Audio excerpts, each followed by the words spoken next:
सभी वानर इतनी पीड़ादायक मृत्यु को प्राप्त होंगे केवल तुम वनवासियों के कारण।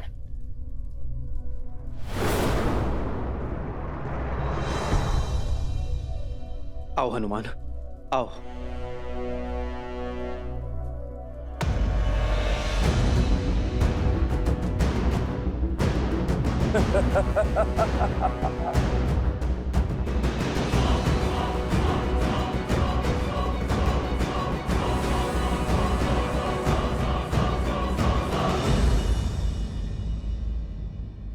मुख से केवल शब्दों के बाण ही चलाओगे या युद्ध भी करोगे?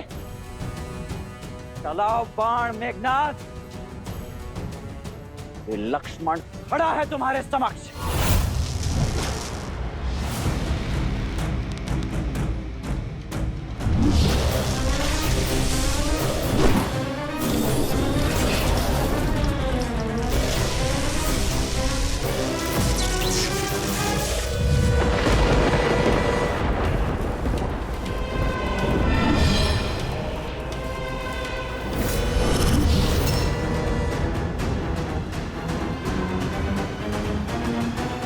हम बाईं ओर से उन वानरों पर आक्रमण करेंगे और निकुंभ की टुकड़ी दाईं ओर से, और वन में छुपी हमारी राक्षस सेना वहां से ये वानरों पर धावा बोलेगी। प्रतीक्षा समाप्त हुई, समय आ गया है। वयम रक्षामा, वयम रक्षामा, वयम रक्षामा, वयम रक्षामा, वयम रक्षामा, वयम रक्षामा, वयम रक्षामा, वयम रक्षामा।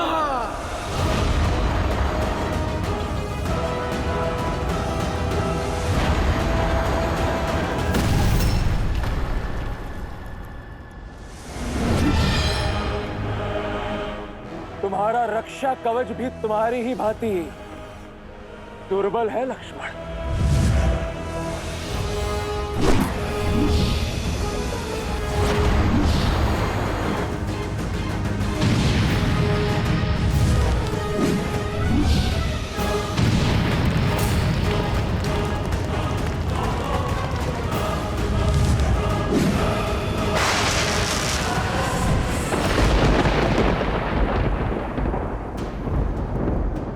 छुप गए मेघनाथ। लगता है मेरे बाणों का कोई उत्तर नहीं है तुम्हारे पास।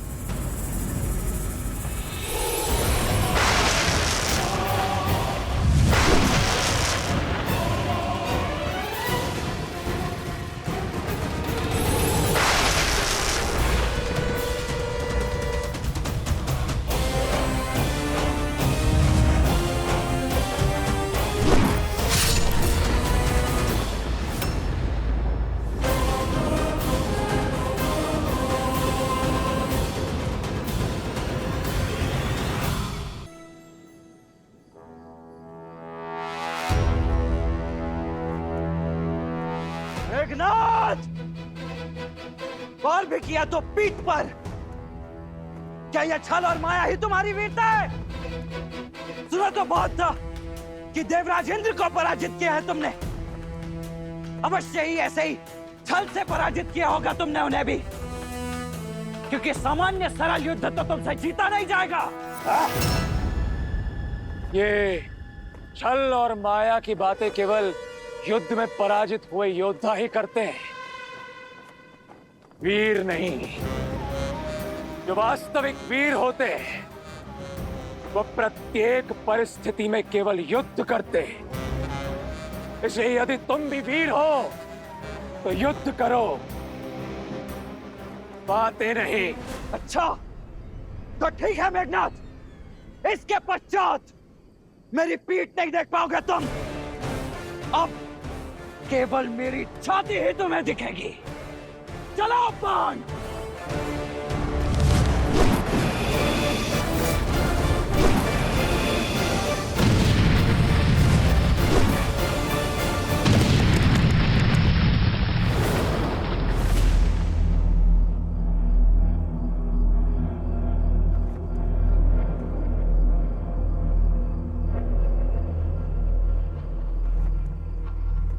लक्ष्मण, लक्ष्मण, लक्ष्मण।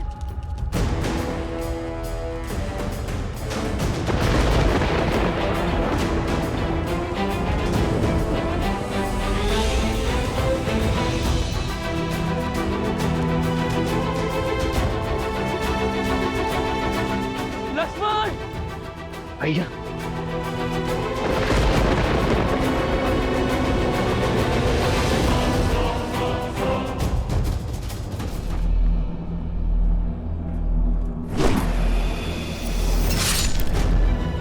लक्ष्मण!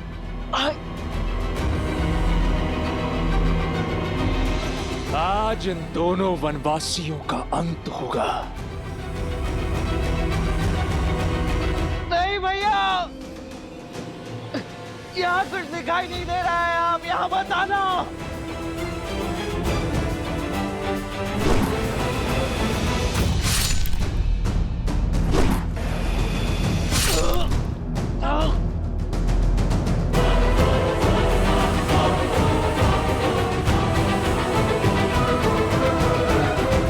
आओ राम,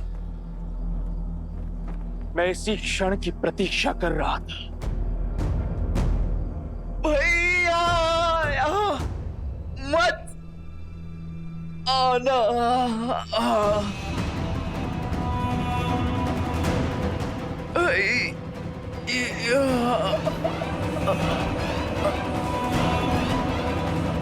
लक्ष्मण!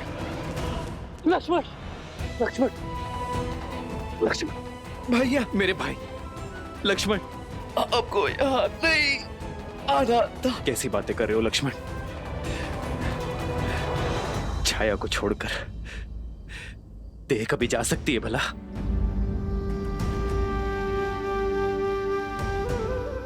भैया मुझे लगा था मैं आपका मुख आप उन्हें कभी नहीं देख पाऊंगा, परंतु अब आपको स्पष्ट देख पा रहा हूं। ऐसा कभी हो सकता है भला? हाँ भैया, मैं कैसे भूल गया कि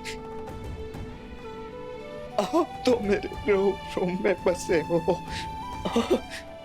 आप सदा मेरे साथ हो, है ना भैया? हाँ हाँ हाँ मेरे भाई, हाँ।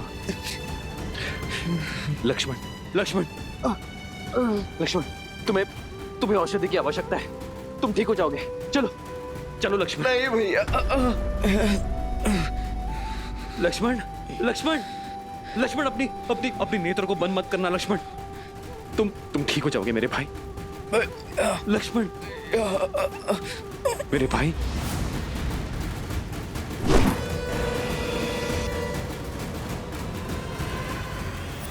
लक्ष्मण!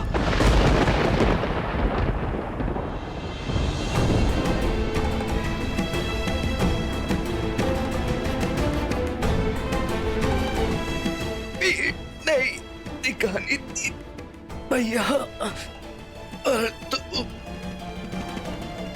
आपको क्षति नहीं पहुंचने दे सकता था। लक्ष्मण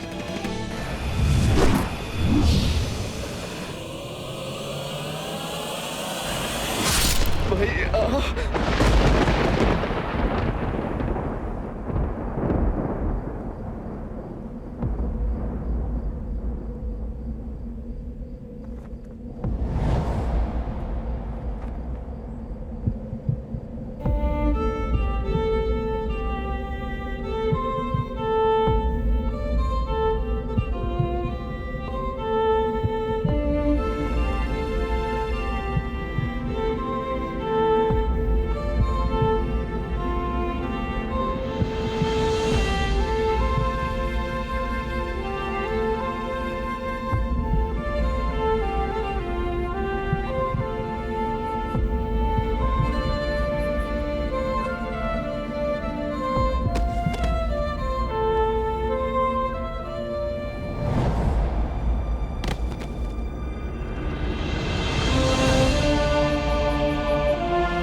नागपाश।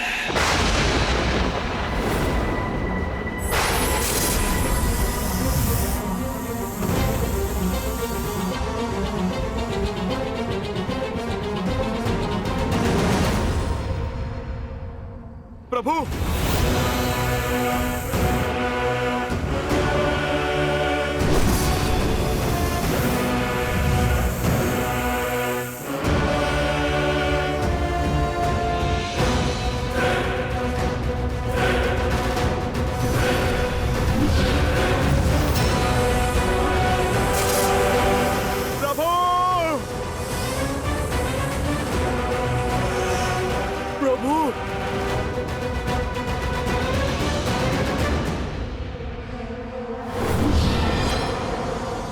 इंद्रजीत!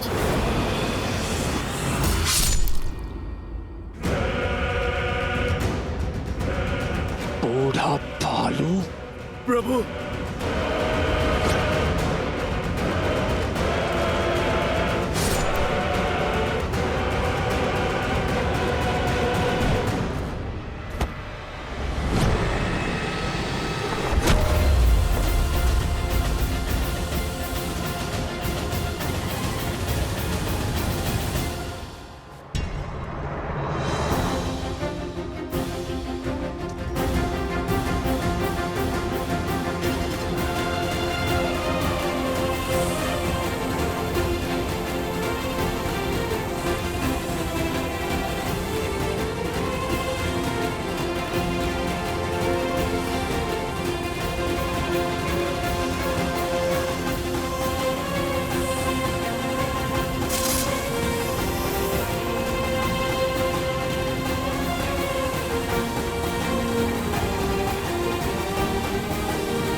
कुछ कीजिए स्वामी, ऐसा घोर अनर्थ कैसे होने दे सकते हैं आप?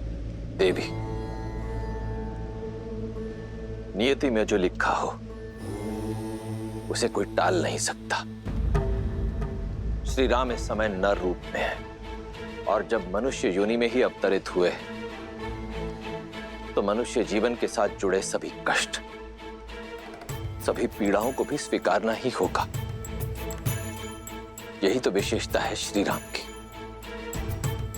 कि उन्होंने नारायण की किसी भी शक्ति का उपयोग नहीं किया, क्योंकि वो संसार को यह संदेश देना चाहते कि संसार का हर प्राणी वो कार्य कर सकता है जो स्वयं श्री राम ने किया है, परंतु उसके लिए पीड़ा भोगनी होगी, कष्ट भी सहने पड़ सकते हैं।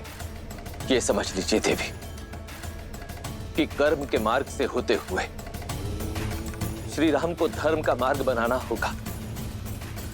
एक बार पुनः स्वयं को नारायण सिद्ध करना होगा।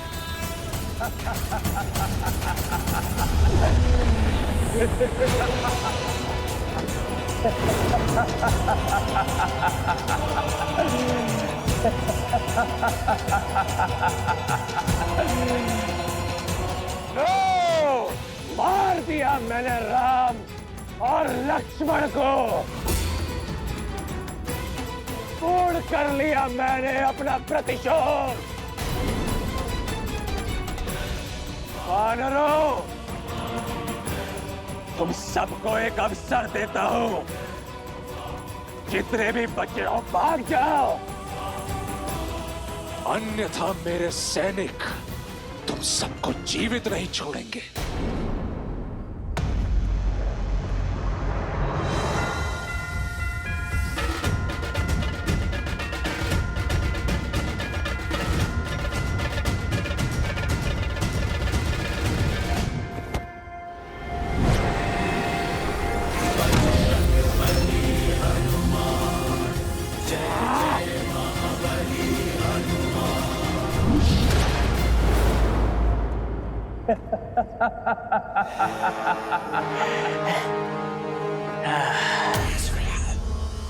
ओम शांति, ओम शांति, ओम शांति। हनुमान, ये क्रोध करने का समय नहीं है।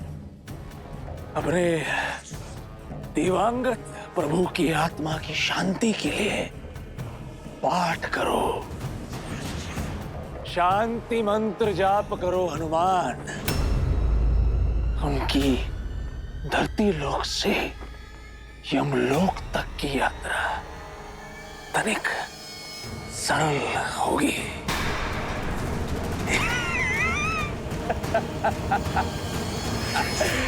मर गया राम।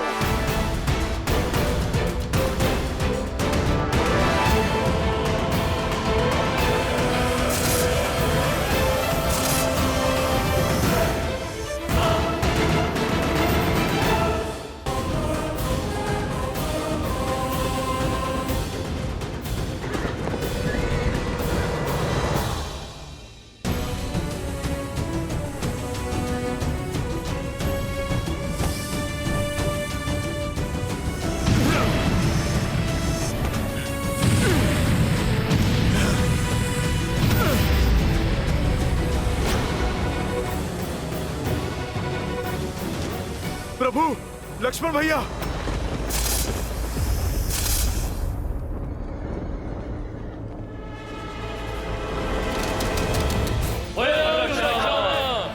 जय लंकेश, जय लंकेश, जय लंकेश। लंका के सैनिकों का विजयनाद, अर्थात सूचना मिली है राम और लक्ष्मण दोनों वनवासी हमारे युवराज के हाथों मारे गए।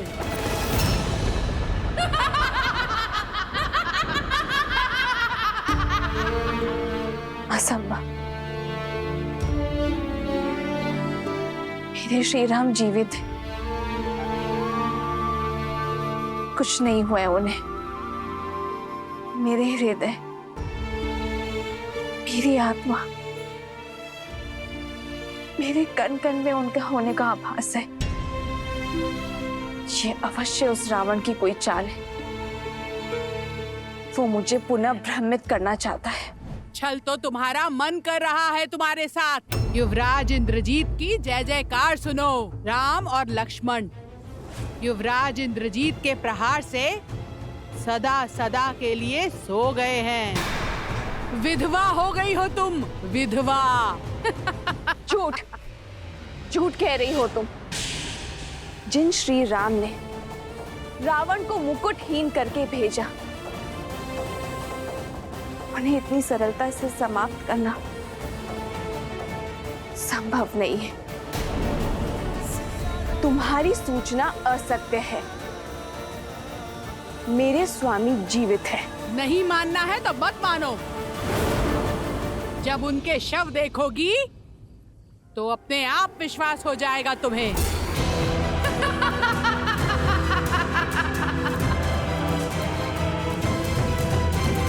के नागपाश ने दोनों भाइयों को शव में परिवर्तित किया है महाराज। अद्भुत। मेरे इंद्रजीत ने एक बार फिर गौरव से मेरा शीश ऊंचा कर दिया। सुना तुम सबने? मेरे इंद्रजीत ने राम और लक्ष्मण का वध कर दिया।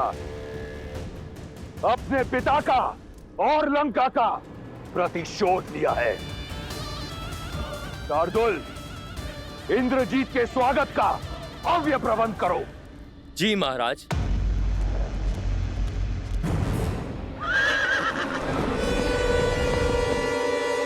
मेरा पुत्र, मेरा अभिमान आ गया।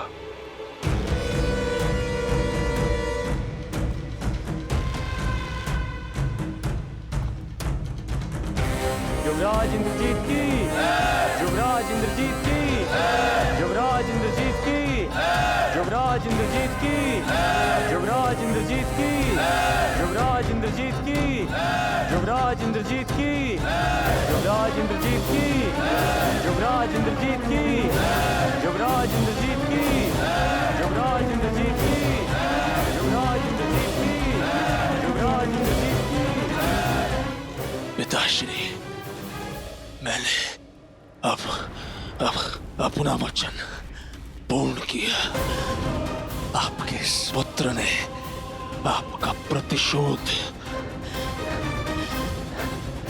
ले लिया। पिताश्री, आपको बहुत बहुत बधाई।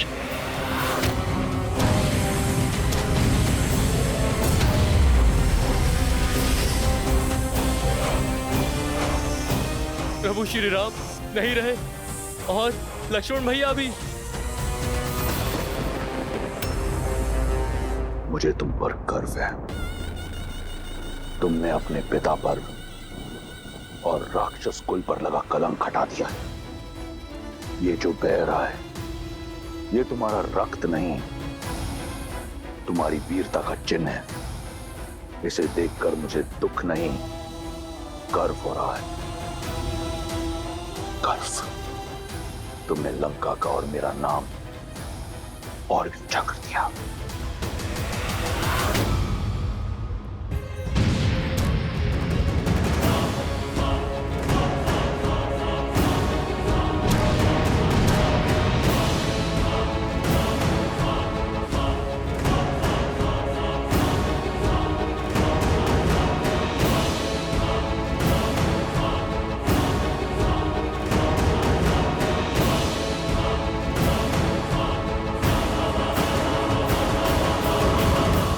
प्रभु लक्ष्मण भैया, आपके हनुमान के होते हुए आपको कुछ नहीं हो सकता।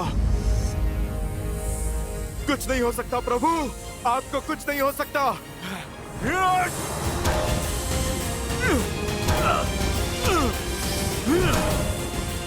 आपको कुछ नहीं हो सकता प्रभु।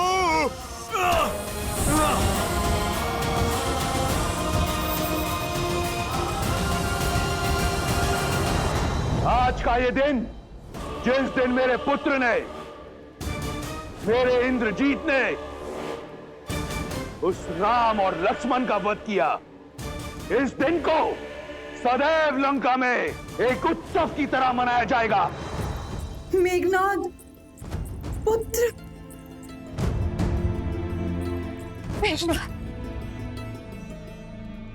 देखो, देखो अपने पुत्र को। उसने लंका पर और अपने पिता के नाम पर लगा कलंक मिटा दिया। शीघ्र अति शीघ्र राजवैद्य को बुलाओ। नहीं नहीं, अपने वीर पुत्र का उपचार रावण स्वयं करेगा। तुम सब उत्सव मनाने की तैयारी करो और स्मरण रहे, राक्षस कुल पर सूर्यास्त कभी नहीं होगा। वयम रक्षामः, वयम रक्षामः, वयम रक्षामः, वयम रक्षामः, वयम रक्षामः। युवराज इंद्रजीत की, युवराज इंद्रजीत की, युवराज इंद्रजीत की, युवराज इंद्रजीत की, युवराज इंद्रजीत की। वयम रक्षामः, वयम रक्षामः, वयम रक्षामः, वयम रक्षामः, वयम रक्षामः। नागपाश तो कभी नहीं खुलता। परंतु असत्य का पाश अवश्य खुलता है। मैंने कहा ना, ये सत्य नहीं है। बंद करो ये छल। मेरे श्री राम और लक्ष्मण भैया अजय है। इंद्रजीत जैसा अधर्मी उनका कुछ नहीं बिगाड़ सकता। मूर्ख हो तुम। युवराज के बल का अनुमान नहीं है तुम्हें। अपनी माया से तुम्हारे राम के प्राण लीले हैं उन्होंने। मुझे ना तुम्हारे छल पर विश्वास है और ना ही तुम्हारे युवराज के बल पर।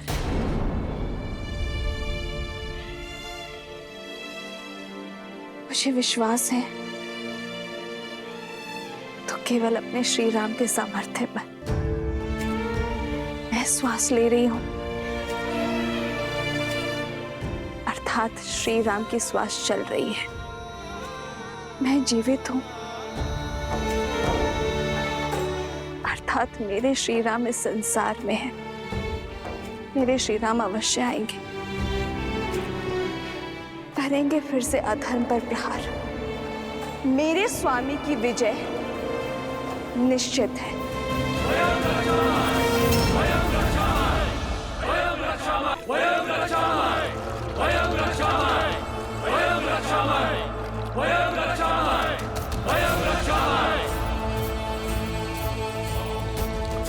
ये विजय का नाद है। पियो पियो पियो मित्रों, उत्सव मनाओ।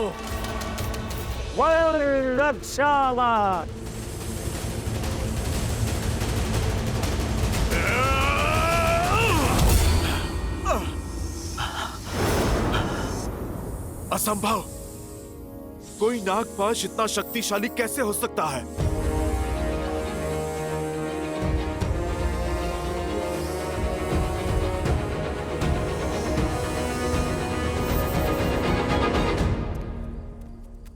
युवराज है ही इतने शक्तिशाली, उनके वार से इंद्र नहीं बच पाया।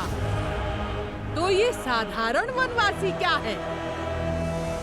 वो वनवासी अब कभी नहीं लौटेंगे। लौटेंगे, मेरे श्री राम अवश्य लौटेंगे।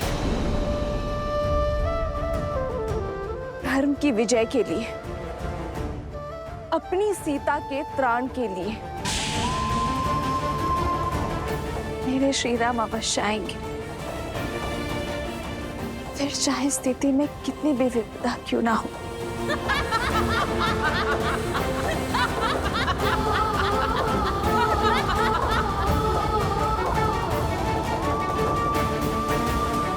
हे गौरी माँ, मेरे श्री राम पर दया दृष्टि बनाए रखना।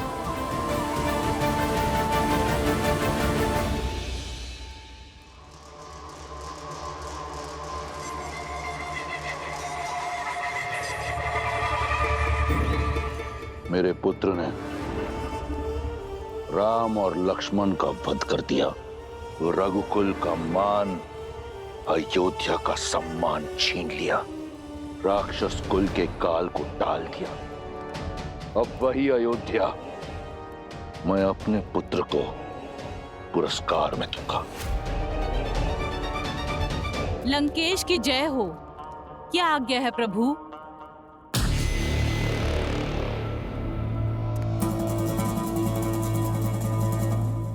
मुझे स्मरण है कि तुम सीता की मित्र हो। यही कारण है कि मैं चाहता हूं कि तुम जाओ और उसे बताओ कि वो अपने दो वनवासी राम और लक्ष्मण का शव देखने को सज हो जाए। उसे पुष्पक में लेकर जाओ और सत्य से परिचित कराओ और समझाओ कि अब रावण के अतिरिक्त कोई मार्ग उसके समक्ष रह नहीं गया। स्वयं अपने हाथों से अपने माथे पर लगे सौभाग्य का चिन्ह पोंछते और रावण को अपना ले। जाओ।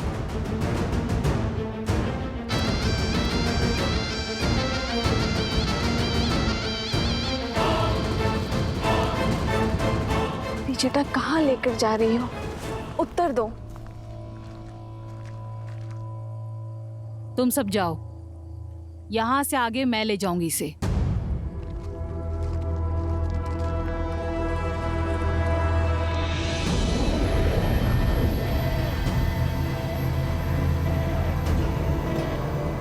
सोच क्या रही हो?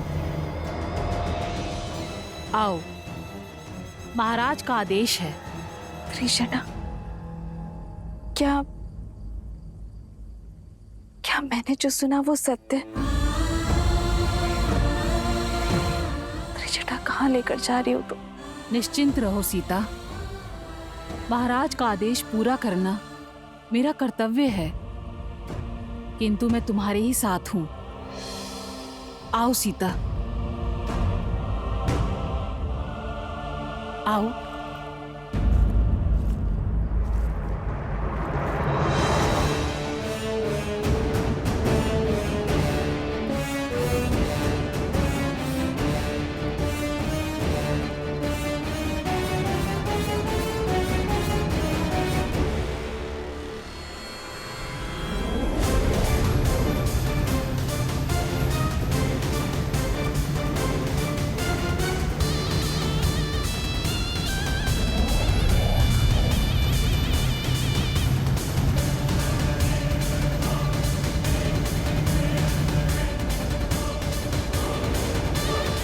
अंततः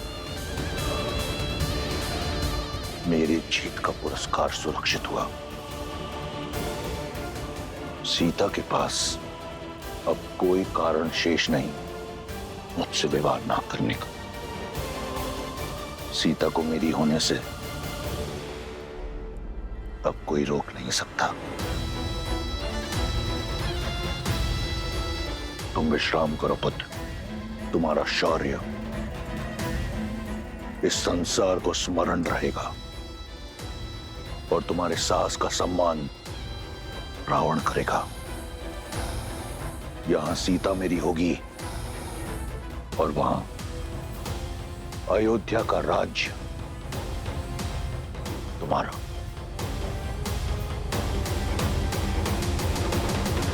जामवंत जी, आप हम में से सबसे अधिक अनुभवी हैं। इस समस्या का कोई तो हल बताइए। ये कोई साधारण नागपाश नहीं है, इसका समाधान मैं भी नहीं जानता।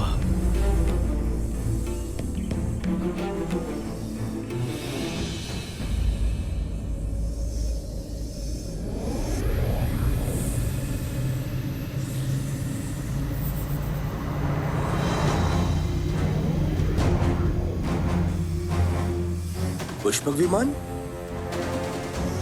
पर इसमें रावण नहीं है। भगवा पहने को स्त्री है।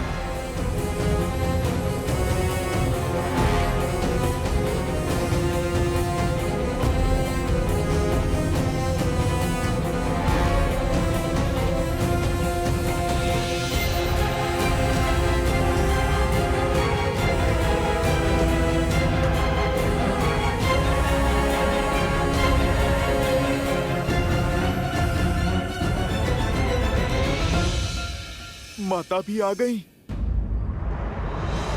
मुझे कुछ भी करके ये पास तोड़ना होगा, नहीं तो मेरी माता अपने आप को कभी भी क्षमा नहीं कर पाएंगी।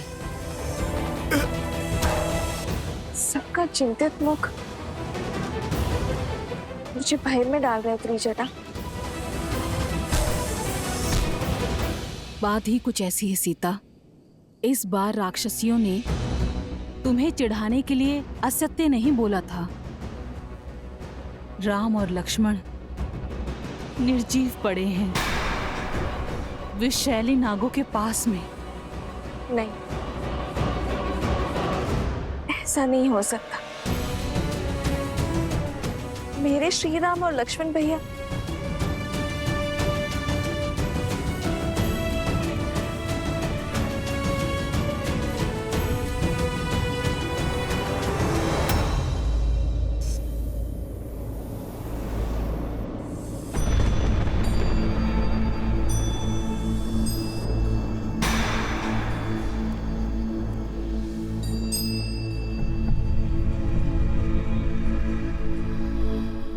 भाग्य देखो, मैं तुम्हें श्री राम की विजय की सूचना देना चाहती थी। आज उन्हीं के शव दिखा रही हूं। इनके प्राण नागपाश ने नहीं, मैंने लिए त्रिजटा। मेरे कारण इन्होंने अपने प्राण नौछावर कर दिए। कैसे रह पाऊंगी मैं अब श्री राम के बिना? आज श्री राम का नहीं, सीता के जीवन का अंत हुआ है। नागपाश नहीं, दुष्ट रावण का पाश मेरा दोषी है।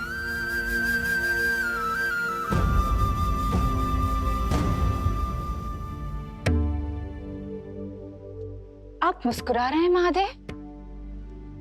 इतने कठोर, इतने निर्मम आप कैसे हो सकते हैं?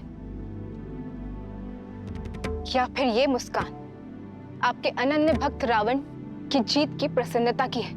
देवी, क्या आपको अब भी लगता है कि मैं इस धर्म युद्ध में रावण की ओर हूं? क्योंकि जो अधर्म का साथ देते हैं वो मेरा साथ खो बैठते हैं, और रावण तो बहुत पहले ही मेरा आशीर्वाद खो चुका है। परंतु मुझे अचंभा इस बात का है कि स्वयं आप नारायण की इस लीला को देखने में चूक गए। लीला? कैसी लीला? लीला ही तो है मेरे प्रभु की। श्री राम की सफलता में ही नहीं, उनकी विफलता में भी एक उद्देश्य छिपा है। कैसा उद्देश्य? कुछ प्रसंग ऐसे होते हैं देवी, जिन्हें सुनने से अधिक दृश्य रूप में देखने से वो मानस पटल पर अधिक देर तक अंकित रहते हैं। कोई है जो अपने आराध्य की लीला का अभिन्न अंग बनने के लिए प्रतीक्षारत है, थोड़ा रूठा हुआ है। परंतु हनुमान है ना, उन्हें संकट मोचन ऐसे ही नहीं कहते, मना लेंगे। जब मेरे श्वासों का अधिकार छीन चुका है तो मुझे भी जीवित रहने का कोई अधिकार नहीं है।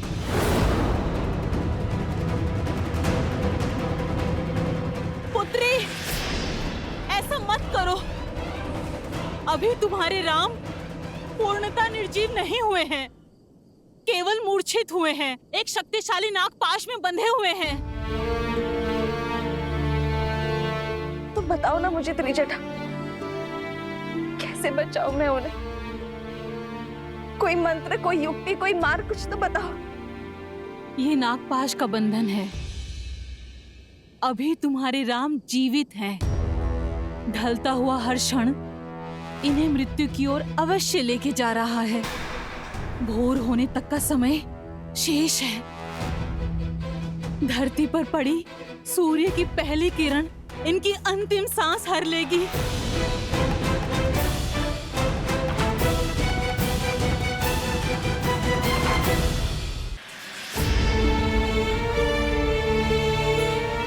पहले ये युद्ध और अब ये मृत्यु का संकट। कितना कुछ सहन करना पड़ेगा उनको।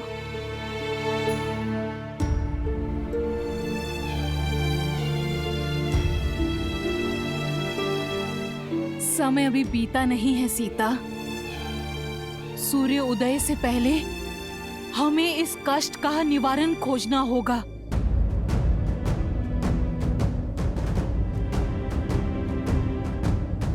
तो बताओ ना त्रिजटा, क्या करूं मैं?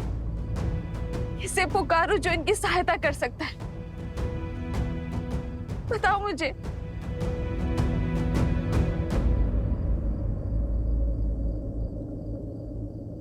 हनुमान।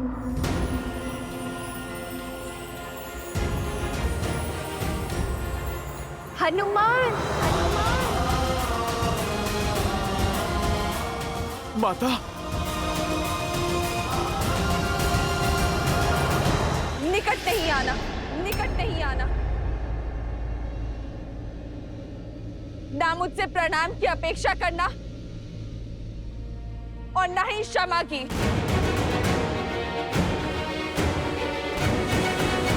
तुम्हारे आश्वासन के कारण अशोक वाटिका में निश्चित बैठी थी मैं। तुम्हारे प्रताप के कारण श्री राम और लक्ष्मण भैया की सुरक्षा को लेकर निश्चित थी मैं। तुमने मेरा विश्वास तोड़ा है हनुमान।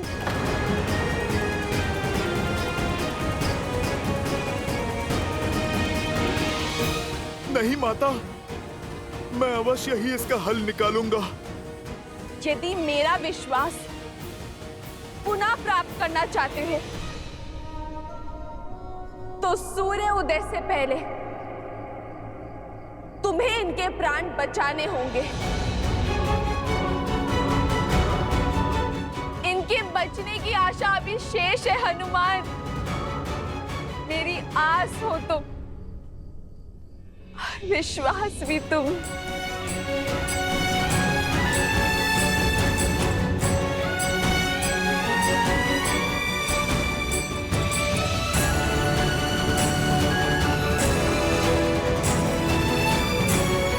यदि सूर्योदय होने तक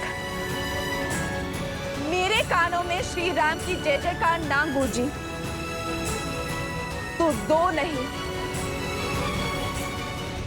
3 चिताएं सच कर लेना हनुमान, क्योंकि आपके स्वामी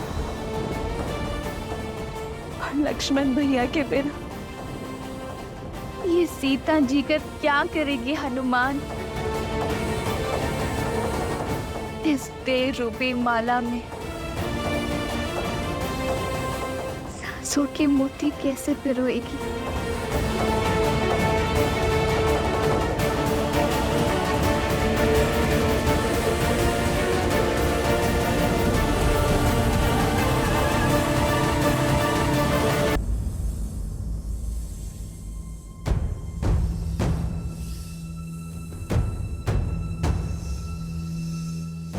मुझे सौगंध है अपनी माता सीता की, मेरे प्रभु श्री राम की। सूर्योदय से पहले प्रभु को बचाने का मार्ग खोज ही लूंगा मैं। ये पुत्र ना अपनी माता को निराश करेगा, ना ये भक्त अपने प्रभु को। मुझ पर आस है आपकी और मुझे अपने प्रभु की भक्ति पर विश्वास है। हनुमान इसे बनाए रखने के लिए हर संभव प्रयास करेगा। कहां चले हनुमान? अपनी माता के विश्वास की रक्षा करने। बिना लक्ष्य निर्धारित किए बाण का संधान, शक्ति, प्रयास दोनों विफल हो जाते हैं। सर्वप्रथम हमें इस पाश की प्रकृति को समझना होगा, क्योंकि यदि शरीर में गति हुई तो विष की गति तीव्र हो जाएगी। जामवंत जी उचित कह रहे हैं हनुमान जी। प्रभु श्री राम और लक्ष्मण इंद्रजीत के नागपाश में बंधे। नागपाश अर्थात सबसे विषैले सांपों का पाश। विभीषण जी, आप समस्या नहीं, कृपा करके समाधान बताइए। इससे पहले कि विलंब हो जाए, मुझे इस पाश को तोड़ना होगा। आप कृपा करके बताइए। अब तक इसी का उपाय ढूंढने का प्रयास कर रहा था मैं हनुमान जी, परंतु एक संभावना है। सर्प इस संसार में केवल पक्षियों के राजा गरुड़ से भयभीत होते, इसलिए इस श्राप का अंत केवल पक्षियों के राजा गरुड़ ही कर सकते। नागपाश का तोड़ केवल गरुड़ के पास है हनुमान जी। यदि संभावना है तो संभावना को सत्य में बदलना होगा। गरुड़ को यहां पर आना ही होगा। मुझे सौगंध है मेरी माता सीता की, अपनी माता अंजनी की। गरुड़ भोर होने से पूर्व यहां पर उपस्थित होंगे। जय हनुमान ज्ञान गुण सागर, जय कपीस तिहु लोक उजागर, रामदूत अतुलित बल धामा, अंजनी पुत्र पवन। जय श्री राम।